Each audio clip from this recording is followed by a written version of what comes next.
I'm Tommy Salmons. This is year zero.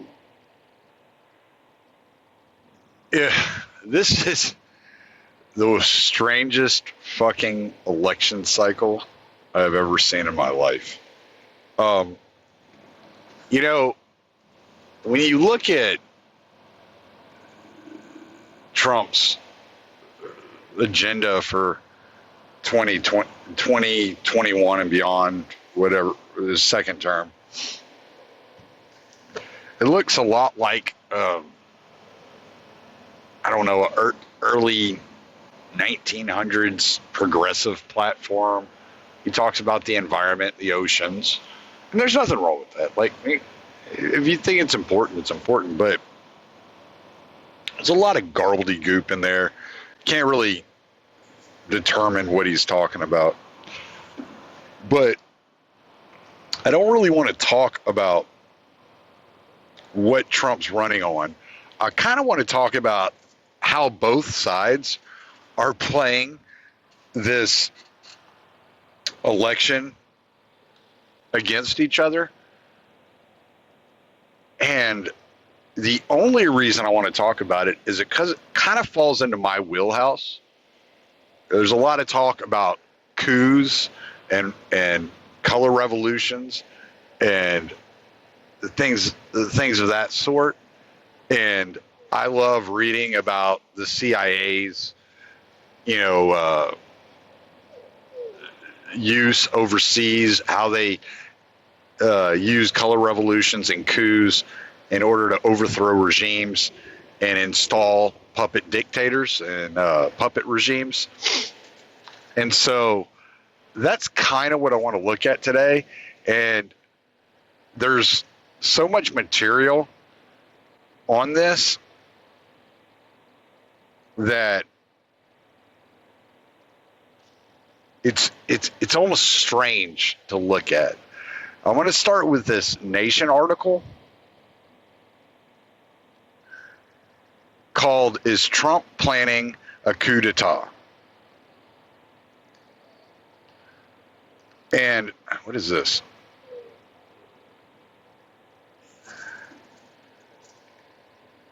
It's called "Is Trump Planning a Coup d'etat?" And then it says many observers, including Republicans, worry that he is. They're organizing now to stop him. This is by Victor Juhaszz, Juhaszz. Oh, no, that's what the illustration is by. Oh, this is by Sasha Abramsky. Abramsky. Is that a Russian? It might be a Russian. You got to be careful. I might be reading Russian propaganda. This summer, shortly after scores of camo-wearing, heavily armed federal agents descended on Portland, Oregon to attack protesters, Charles Fried, Ronald Reagan's Solicitor General, pondered the implications of what he was seeing on the streets.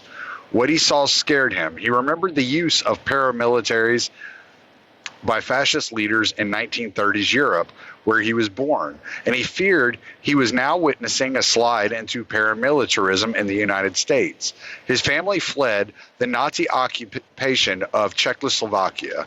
Fried felt that President Trump was using the Department of Homeland Security and other government agencies in a way that was very menacing. You might as well put brown shirts on them. It's a very bad thing. Now, me and Josh Childress talked about this, and I agree that the use of DHS and it was a special forces unit of DHS used in this process was intimidating. And it was meant to be intimidating because people within these cities are being intimidated. And so it's, as I had warned about, if you're going to keep upping the ante and you're going to keep increasing your violence, then the federal government is going to meet you with violence. And you're not going to like it. And they didn't like it. They hated it. They fucking despised it. And though I didn't like it myself, I at least could step back and say, well, I mean, it was easy to see coming. But their little chicken shit response was just as obvious. You knew they were going to cry like little bitches and run for the hills saying, oh my God, can you believe what Donald Trump just did? We told you he's a fascist. He's not a fascist. Trump has no ideology. He's not an ideologue. He hasn't read any fascist literature. He's not a fascist. He may have despotic tendencies, dictatorial tendencies. I'll agree with that. He's a CEO of a company who is used to making all the final decisions. He's not used to checks and balances. Okay, like we can agree on that, but he's not a fascist. He doesn't have any ideology. He's a guy who looks at all these problems as a business owner, and he said, how do I run the country like a business? Make it turn a profit and operate smoothly. Now, he's doing a horrible job at the profit thing. And if you want to hit him on that, go for it. Hit him on the amount of money he's spending, the amount of deficit he's run up each month, how much debt he's running up. Hit him on that. He's not turning a profit. He said he was going to pay off the debt. He hasn't gotten anywhere near starting to pay it off. Instead, he's added, what, like $10 trillion to it or something like that? You want to hit him on something, hit him on that. You want to hit him on being, not ending the genocide in Yemen, hit him on that. But just screaming fascist obnoxiously, okay, nobody buys this. Okay? But let's see if we can find an argument for a coup d'etat. The next paragraph begins, a Harvard Law School professor who still counts himself as a Republican and a board member of groups such as the Campaign Legal Center, Checks and Balances, and Republicans for the Rule of Law, Fried has grown increasingly worried in recent months about Trump's willingness to stir chaos and violence as an electoral strategy in the run-up to November's vote, and about the willingness of his Attorney General, William Barr, to burn the country's democratic institutions to the ground to preserve this administration's hold on power. Like earlier authoritarians, Trump could, Fried fears, utilize agents, provocateurs, getting right-wing people to infiltrate left-oriented and, by and large, peaceful demonstrations to turn them violent to thereby justify intervention. Oh, so he could do what Bill Clinton did, or what Barack Obama did, those real far right-wing dictators, those fascists, Barack Obama and Bill Clinton. That's what we're saying? Or George W. Bush. So he can do what every other president before him has done, is what the complaint is. Fried, a student of history who chooses his words carefully, has concluded that Trump and his team are certainly racist, contemptuous of ordinary democratic and constitutional norms, and they believe their cause, their interests, are really the interests of the nation, and therefore anything that keeps them in power is in the national interest. Does that make you a fascist? It kind of looks that way, doesn't it? So he's FDR. Yeah, stack the courts, do whatever you got to do. Get your shit passed. So now Trump's FDR. I don't see your argument here. I can continue to read this fucking nonsense, but your next argument is Michael Steele, a former chair of the Republican National Committee, has come to share Fried's conviction that Trump is a threat to the republic. Although Steele believes the Trump cult is more about naked political opportunism than any grand fascist ideology, okay, I could kind of agree with that. Steele bitterly resents Trump's takeover of the GOP, as do all establishment Republicans. What conservatives always called rhinos, Republican in name only. Those people hate the populism of Trump. They absolutely do. That's nothing new. Is this are we reading something here that's supposed to shock us to our core? No, all this stuff is pretty fucking obvious.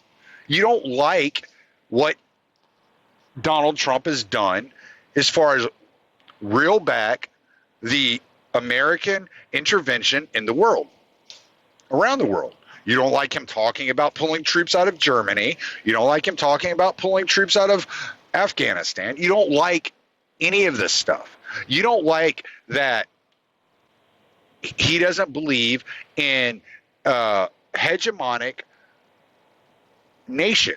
I mean, a world built on American hegemony. He doesn't believe in that, and you don't like that because that's exactly what you neocons believe in. So obviously you don't like that. Steele goes on. The paragraph on Steele goes on. He feels that Trump and his acolytes are trying to drive genuine Republicans out of their political home. Oh, kind of like libertarians feel like libertarians are driving libertarians out of the libertarian political home. This is all bullshit. It's just a bunch of bullshit. Who cares? If you don't like what he's doing, then start a new fucking party.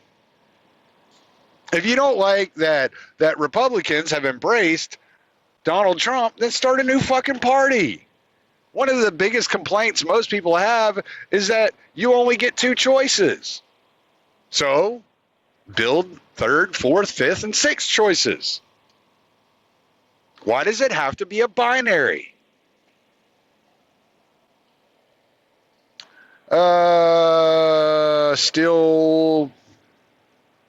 Still poignantly puts it, I come into your house and shit on the carpet. I tear down your drapes, write on your walls, offend the people who live in the house. Do you leave or kick my ass out? I don't know anyone who leaves their house without a fight. What kind of America? What kind of country do you want? What kind of leader do you want? What kind of bullshit is this? Suddenly, the Republican Party is the equivalent of your humble abode? Like, is this where you lay your head at night? Is this what you work day and night for? To take care of the Republican Party? Well, I would hate to see what your house looks like if all your energies are pointed to the Republican Party being your home. I mean, these people are fucking pathetic, man. Statists are fucking the worst. I swear to God. They are the worst. Well, here's Still says how the coup is being laid down. He's laying down the predicate, taking shots at vote by mail. The mail system sucks. It's always sucked. Could we vote by FedEx? How about vote by Gmail? Vote by Twitter? Vote by Facebook? The mail system is horrible. It's inefficient and it always has been. I don't get, like, my wife doesn't get half of her paperwork from the immigration that's supposed to be coming through the mail system. We've missed several appointments over the last 3 years because we're not getting our mail. So, yeah, voting by mail sucks. It's a stupid idea. It's a fucking ridiculous idea. Especially since Fauci says that, hey, yeah, go ahead. You can vote in person. It's safe. If you can riot in the streets, why can't you vote in person? Like, that don't make any sense.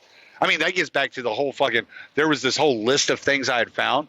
And it had said that being in a crowded city streets is safer than going to the beach. I still don't understand how the fuck that's possible.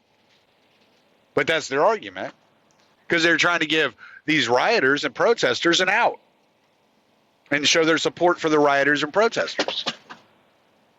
But they don't want you to go to the beach and enjoy yourself. They don't want you to vote in person. Why are they so against voting in person?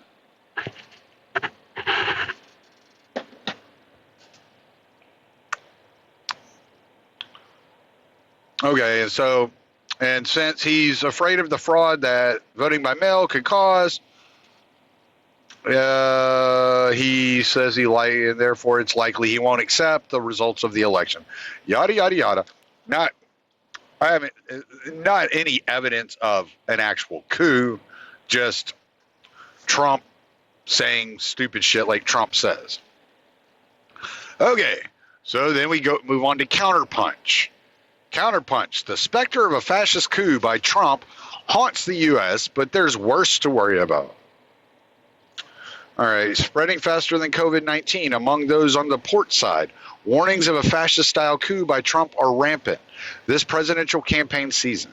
Should Trump fail to carry the Electoral College, Noam Chomsky admonishes he could send black shirts out in the streets. Oh, now they're black shirts. First they were brown shirts, now they're black shirts. Huh. When do they wear yellow shirts? How about gray shirts? Could we have gray shirts representing the gray market? Preparation for a plan to try to bring the military in to carry out something which would amount to a military coup.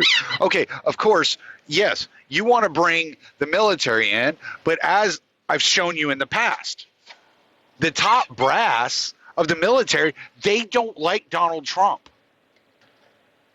The Alexander Vindmans, the Stanley McChrystals do not like Donald Trump. They don't. They don't want anything to do with this guy.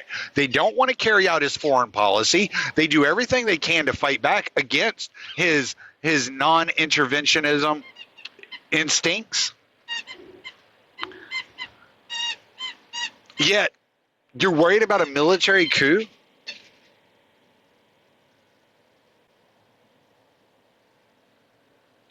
A New York Times columnist opines, put nothing past Trump, not even the destruction of the American electoral process.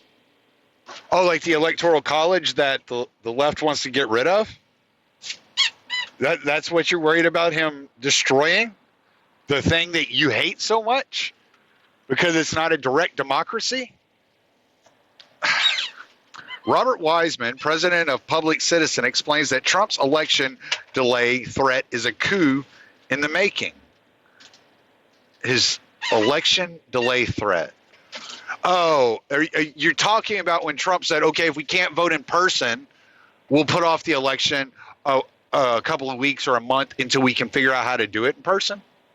Is that what you're talking about? Because that's what I heard him say.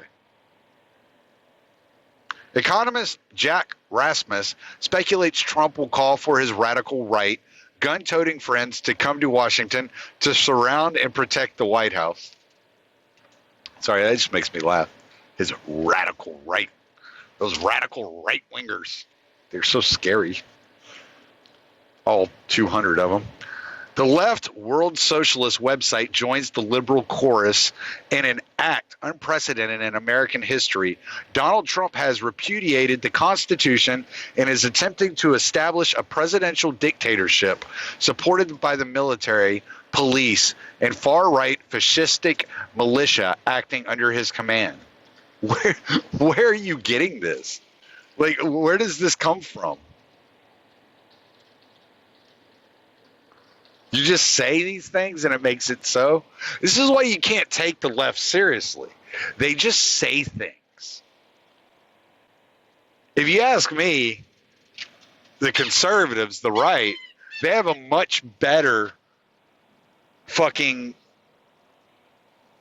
idea, or not idea, but conspiracy theory going around the election. I'll get to that in a minute. And the reason it's so good, is so much better, and so much more believable is because they actually use history and Democrats' own words to show what it is that they're saying. Meanwhile, in the real world, more than 51 million Americans have filed for unemployment since March. Some 27 million have lost their health insurance, on top of around 30 million who were uninsured before in the face of the massive pandemic. Yeah, it's because people were fucking shutting down the economy. Everything got shut down. How can you afford? You couldn't afford to have any of this stuff. Oh, but with modern monetary theory, you could, because the government can just print the money and pay for the shit that way, right? And then, future generations are stuck with the bill. But that's just another story. The Federal Reserve has pumped $7 trillion into corporate bonds, municipal securities, loans, and grants to business, while millions are going hungry. Okay, yes, we understand. The Federal Reserve is a fucking shit show. The Federal Reserve exists to bail out corporations and banks and the wealthy. They are not there to help those impoverished. And to think that you were going to get your grubby little socialist hands on the Federal Reserve and make it do your bidding is a fucking just a lucid dream. You are just having wet dreams. That's it. That's all there is to it. The Federal Reserve is a bank run by bankers, for bankers, and corporate interests. It is not for your pleasure. It is not for your benefit. It has never been for your benefit, and it has never been for your pleasure. You are never going to get your grubby little socialist hands on this bank and print the amount of money that you want to hand out to you and your non-working buddies. It's just not happening, dude. It's not going to happen. And still, you've yet to prove to me in any way, shape, or form that Trump has done anything other than say mean words. And those mean words mean he's a fascist, gonna execute a fascist coup. No, dude, those mean words means he knows how to push your fucking buttons. That's what it means. And that's why he does it. And that's why his supporters support him. You fucking idiots. It's been 4 fucking years, and you cannot figure out why the people that support Donald Trump. But they've gone around for 4 years saying it. Own the libs. And yeah, you're a socialist little douchebag. But these fucking morons think you're a liberal. That's what it's all about. And it's funny. It's funny watching you react, and it's funny listening to him talk. It's fucking hilarious. And maybe it's even funnier because I have nothing invested in this shit. Not a fucking thing. Okay, so that's the left-wing fucking conspiracy theory that Trump and the military and fascistic militia and police are planning a coup d'etat. All right, man. You can go back and listen to the episode I did on fucking Ukraine and all that nonsense, and how much the military brass and those in the DSA and all those guys fucking hate Trump. I mean, seriously, just fucking despise him. I don't think it's any secret that the top level FBI and CIA are at war with Trump. Right? It's not a secret. They got 6 ways from Sunday to get back at you, right? Okay, so that's part. Okay, so that gets me into the conservative conspiracy theory. I'm not going to cover it in grave detail because I still don't quite buy it, but I'm going to explain to you exactly what they're saying. I'm going to explain to you what they're saying, what they're argumentation is, their reasoning is, and how they're justifying this. I'm not going to get into the weeds of all the names and all the people and yada yada yada. I don't.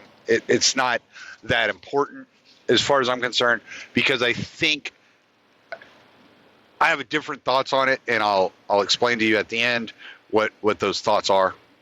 But so let's get into what the conservative media, and this is, when I say conservative media, Tucker Carlson, Glenn Beck, Dan Bongino, are saying that the left, including George Soros,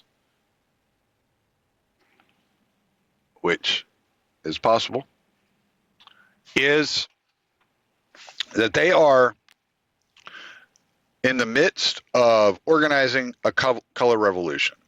Now, this is much more believable than what I just read you. What I just read you is just a bunch of horse shit, man. Like, I only read that so I could make fun of those fucking people and just show you that it's not just conservatives coming up with all this like wonky fucking conspiracy ideas, and that there's something more sinister going on at this point in time that I think points to possibly something else happening behind the scenes other than either the Trump administration or the left or the Democrats, however you want to put it, organizing a coup or a revolution of any sort. But the conservative media have more of an argument. Their argument's a little bit more complex. It's a little bit more tied down into reality and into history and how things are operating. Okay, so you can go to the Wall Street Journal, and again, I'm not getting into these articles because there's so much here. I'm just going to break this down for you. I'm just going to tell you what is being said. So you can go to the Wall Street Journal and you can find an article from, I don't know, about a month ago or something like that, about George Soros and his investing money into DAs, district attorneys, in many of these cities: Portland, Seattle. I think it was Philadelphia. It was either Philadelphia or Pittsburgh. I think it was Philadelphia. Yeah, because it was the Philadelphia Inquirer had a story about it as well. Chicago Sun-Times has a story about it. So this is something that is happening. George Soros and his foundations are investing money into these district attorneys. Now, what the conservatives have had to do is they've had to admit that the State Department uses color revolutions all around the world in order to overthrow regimes that they don't like.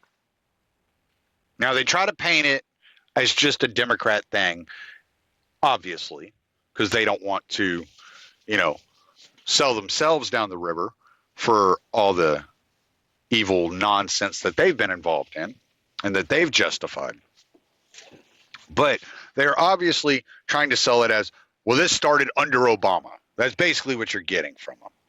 They're talking about the Arab Spring. They're talking about the color revolution in Ukraine, and then in Europe. And they just kind of, in Europe. They don't talk about prior to 2011, whenever, as I had talked to you about on the Ukrainian episode, whenever USAID open what was it? What is it? I can't think of the name of that fucking foundation. And the Tides Foundation were operating in Russia trying to have they had the snow revolution, which was unsuccessful.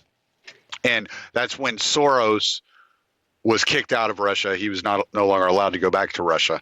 But, he had the Orange Revolution in the Ukraine. And this was done on behalf of the State Department with the CIA funneling money to George Soros. And now you have Stanley McChrystal also coming out talking about that he doesn't want to see Trump take office or reelected. And as we had discussed in the episode I did about MK Ultra and the digital age, that the McChrystal Group is also contracted to the CIA. So all these, what they're doing is they're pointing through Soros and McChrystal.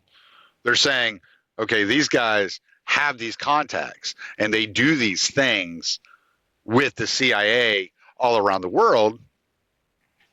So what we're going to do is we are going to show that this Open Society Foundation that George Soros is running, that's one I couldn't remember a while ago, Tides Foundation, the McChrystal Group, USAID are all involved here locally as well as the McChrystal Group in recruiting these district attorneys, which is why these rioters aren't having charges pressed against them and they're getting off scot-free without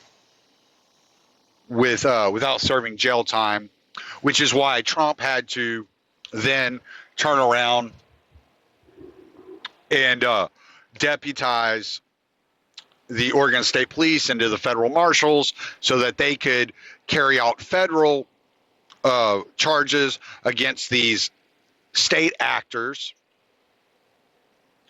that because the district attorneys weren't pressing charges on these particular people, right? And so now you have the district attorneys on the side of the rioters, and you have the rioters,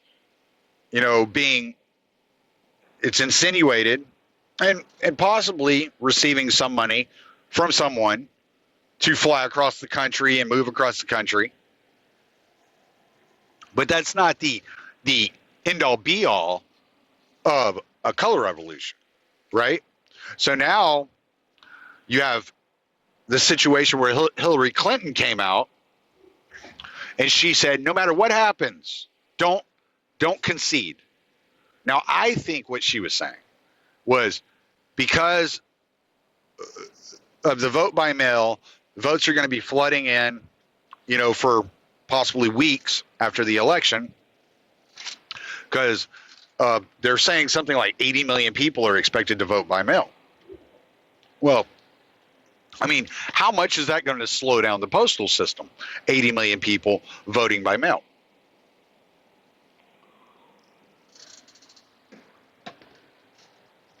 So, from what I was understanding, what she was saying was, don't concede until every vote is tallied and we have,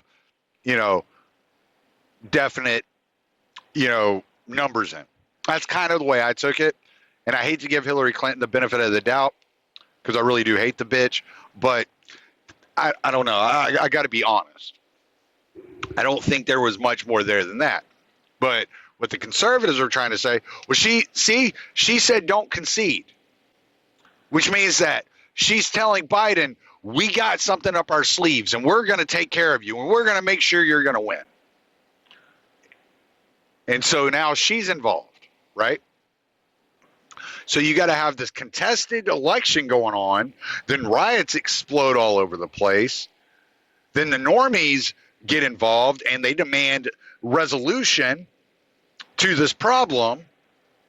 And the only resolution that's going to solve the problem and end the color revolution is giving Biden the presidency. So now all the normies that are freaking out and in their homes and experiencing the rioting and the protesting and this, that, and the other demand that Biden is the president and Trump gets run out of there on a rail. Okay? That's kind of what they're expecting to happen. That's kind of what the conservatives are saying. This is what's going to happen. So you got to get out there and vote. You got to get out there and you got to do this and you got to do that. And you don't engage in violence because they're just going to blame you, which is probably true. But yada, yada, yada, yada, yada, yada, yada. You know, but you're getting this whole fear-mongering campaign about this is a color revolution. This is a color revolution. It's because it is set up with such a good background, such a history, and many of the people that were involved in the Obama administration are involved in combating the Trump administration. It makes it look like they're just connecting dots. And they may be. Maybe I'm just just off in my own little world looking at them like you're just as fucking crazy as the next guy. But one thing they're not doing is they're not tying it back to the CIA. Not specifically. They're not bringing the State Department into it. They're not being accusatory towards them. Even though that every time that Soros and McChrystal have been involved in these kind of operations, they have been receiving financing from the State Department in order to carry out these operations. So is the State Department actively attempting a color revolution on American soil to overthrow the President of the United States? Is the President of the United States actively engaged in a coup to become a presidential dictator, as they said? I don't think either case is extremely true. I don't think there's enough evidence to say beyond a shadow of a doubt that either case is absolutely 100% true. I give a fascist coup, Trump's coup d'etat attempt, about a 12% chance of being legit. And the conservative color revolution idea, I would say 48% chance that it's actually what's going on. Nah, my guess. I mean, that's just me. Just me. The reason I say that is because I never have bought the idea that Operation Mockingbird went away. I never bought the idea that in 1973, the CIA stopped operating within the media. And then in 2012, with the NDAA, as I pointed out, they allow for propaganda through the media, through the United States media. And if you ask me, the reason that the country is as divided as it is, it's because the media is as divided as it is.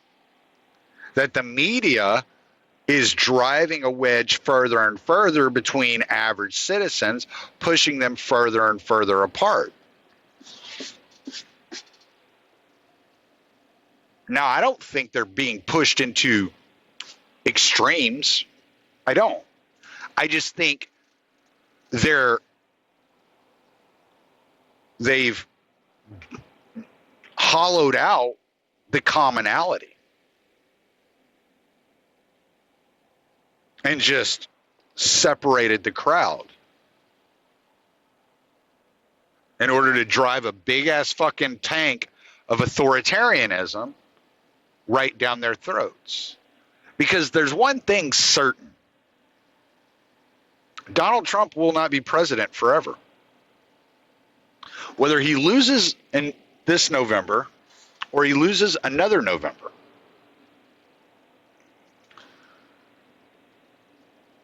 there will be another Barack Obama, another George Bush, another Bill Clinton, another George H.W. Bush. There will be another CIA puppet in office. See, everybody's looking at the coming election as the end game. This is just a speed bump as far as these guys are concerned. They're playing the long game. They don't give a shit. They don't need Trump out of office. They need you fighting your neighbor over whether or not Trump should be out of office. So I think the CIA, the intelligence agencies, those with the real power, those that really pull the strings, the Pentagon, the FBI, are planting these stories, planting these ideas into the public mind in order to further wedge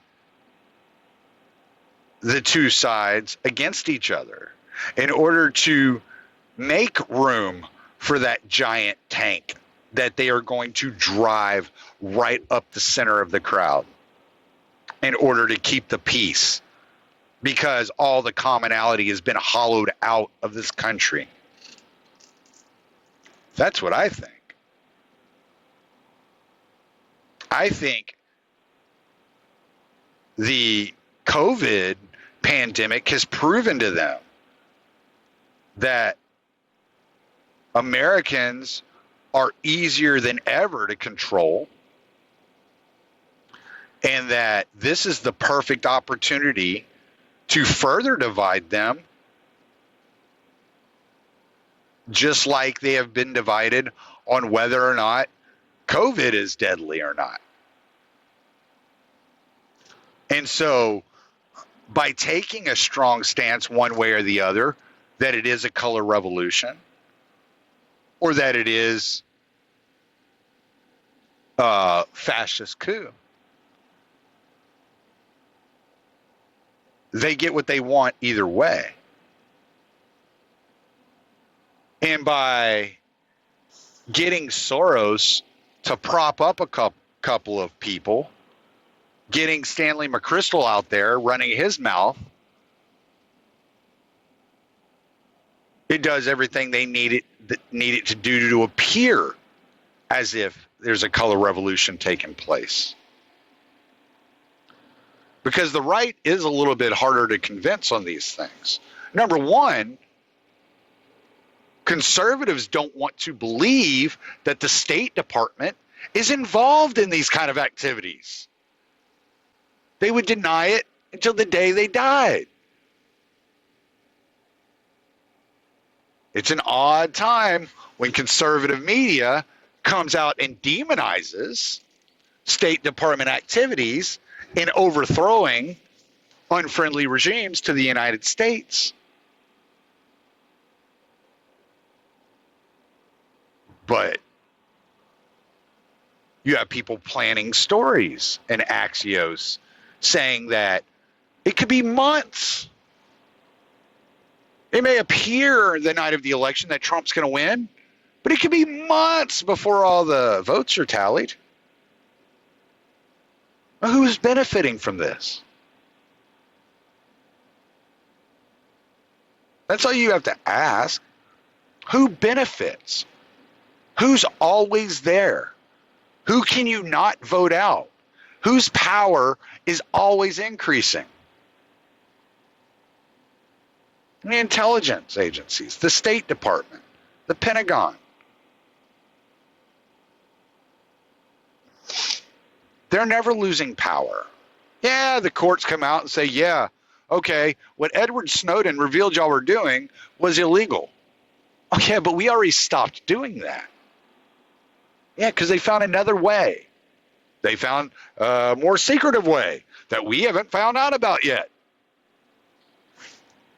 And it's probably worse, probably more intrusive.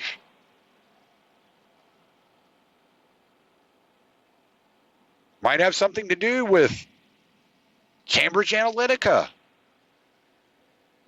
Who knows?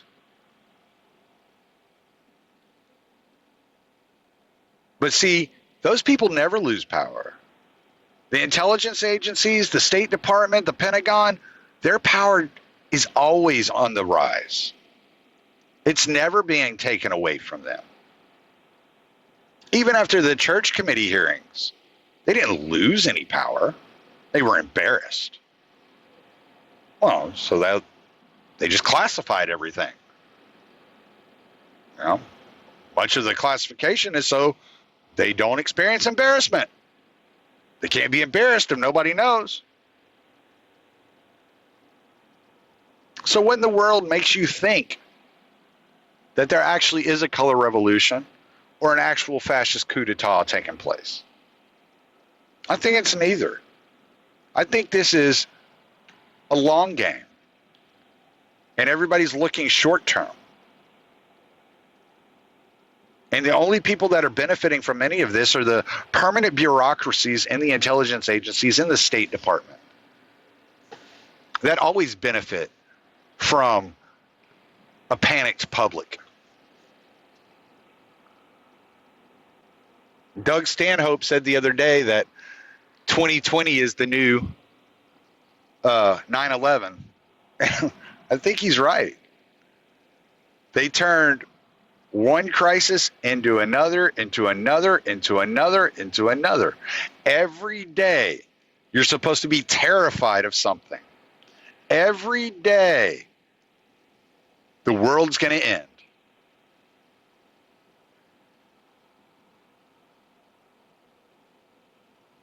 Trump is the Mujahideen. No, COVID is Al Qaeda. The economy is ISIS.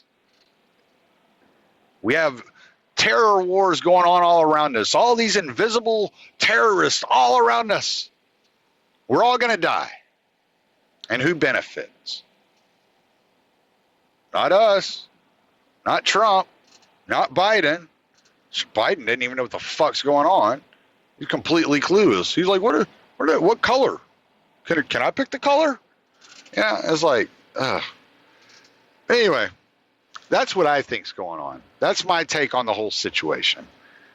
I think it's an intentional misinformation campaign to drive a wedge further into the American psyche and divide the country even more, so that those with the permanent power, the permanent government, the deep state, may continue to increase their power without drawing attention to themselves.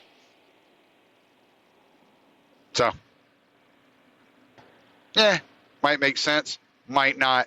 My thoughts, my takes, just from my experience seeing all these things work, that's what I take from this. So, I'm Tommy Salmons. Late.